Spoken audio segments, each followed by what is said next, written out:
Attorney, what is your reaction doon po sa Senate Blue Ribbon Committee recommendation na kasuhan ng plunder sila Senator Jinggoy, sila Villanueva at saka si Sir Cheese? Do you think, Attorney, it has something to do with the impeachment of the Vice President para pilayan yung supposedly yung mag-vote no impeach kay VP Sara doon sa Senate? Bakit kasi hindi na lang sila gumawa ng malawakang investigasyon sa lahat ng pera ng lahat ng senador? Bakit hindi nila gawin na kalkalin na lang ang lahat ng pera ng lahat ng senador at hanapan ng pinanggalingan? Para makita talaga nila na hindi pinag-iinitan yung mga tatlo lamang na hindi gumalaw dun supposedly sa impeachment ni VP Sara last year.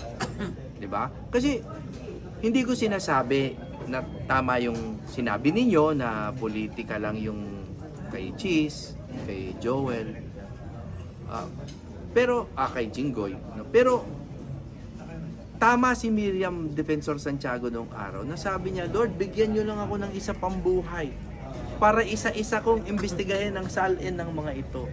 Bakit ba hindi na lang ganun ang gawin nila? Para hindi sila ma-accuse na ng iipit lang sila ng kanilang political rivals. Good afternoon sa ating mga kaibigan, mga vlogger, mga loyal na supporter ng PDP.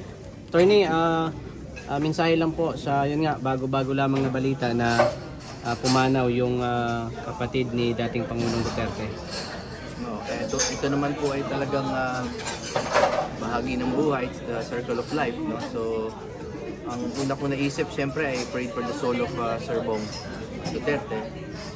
Pangalawa, iniisip ko yung Pangulo natin, no? Si Pangulong Rodrigo Duterte. Naiisip ko kung ano kaya ang mararamdaman niya, no? Na malayo siya nung nangyari ito. So I pray for him also. Pangatlo, naisip ko parang puro laging malingbong yung nabibigyan ng ganitong kapalaran. Pero okay lang. You know, we pray for his the eternal repose of his soul. Yes, Attorney. Attorney, yung mensahe nyo na lang po sa impeachment complaint laban kay VP Sara ngayon. Hindi po natin mapipigilan ang mga tao na mag-exercise ng kanilang political right, no, to file an impeachment complaint. However, ako po ay naniniwala that we are really living in legally murky or dark times, no? Kasi may mga butas talaga ang konstitusyon natin, no? Yung 1-year ban was intended to preserve the leadership of this country, no? It was not meant to be used as a shield, no? Ang problema dahil hindi kompleto yung constitution on the 1-year ban, na-diskartehan na tuloy ito ng mga ibang tao to create preventive or protective filing of impeachment complaints. Hindi ko po sinasabing yan ang nangyari, but it is a possibility na nag-file sila ng mahina na impeachment complaint para po ma-protect for another year against impeachment ng ating Pangulo. Hindi po yan pagtira sa Pangulo. Ito po ay pag-assess ng ating konstitusyon at ng proseso na siguro pag dumating na tayo sa punto na pwede na nating i-amend o i-revise ang ating konstitusyon, dapat lagyan na natin ng konting detalye pa yung impeachment process. Nang sa gayon ay hindi na siya maging open to bad or biased interpretation. Yun. Yes. Attorney, kung yung naunang impeachment complaint laban kay BP ay na-declare na unconstitutional, ito kayang pagkakataon na ito ngayong pinail nila, malaki ba ang posibilidad na umakyat ito sa Senado? Yung una kasing complaint, yung last year, Yes. ano, was declared unconstitutional because of procedure. No, not because of substance. So, yung bago ngayon na against VP Sara, baka natuto na sila. Kaya sa totoo lang, procedurally only, mas may pag-asang lumipad itong impeachment complaint na to.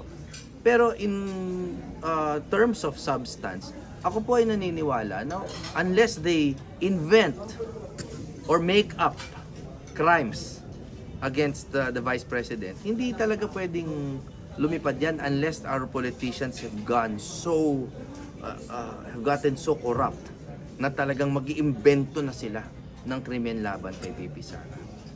No, so palagay ko naman, naniniwala ako na it is to the interest of our leaders pa rin and our lawmakers na wala ng impeachment na mag-process. Pagpapantayin na lang nila yan. Wala na yung kay BBM, sana wala na rin yung kay Sara. Tapos sa 2028 na lang sila magtuos ulit. So ano yung final decision ng Supreme Court, sir?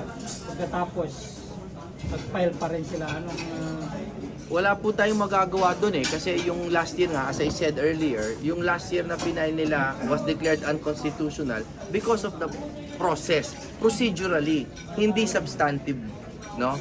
Kasi yung ginawa nila doon sa dati, in a nutshell, no, ang nangyari talaga doon, nag-file sila, no, na-refer sa Committee on Justice, tapos inupuan nila, hindi nila sinunod yung constitutional requirement na meron kasi doon 3 days, 10 days, 60 days na rule.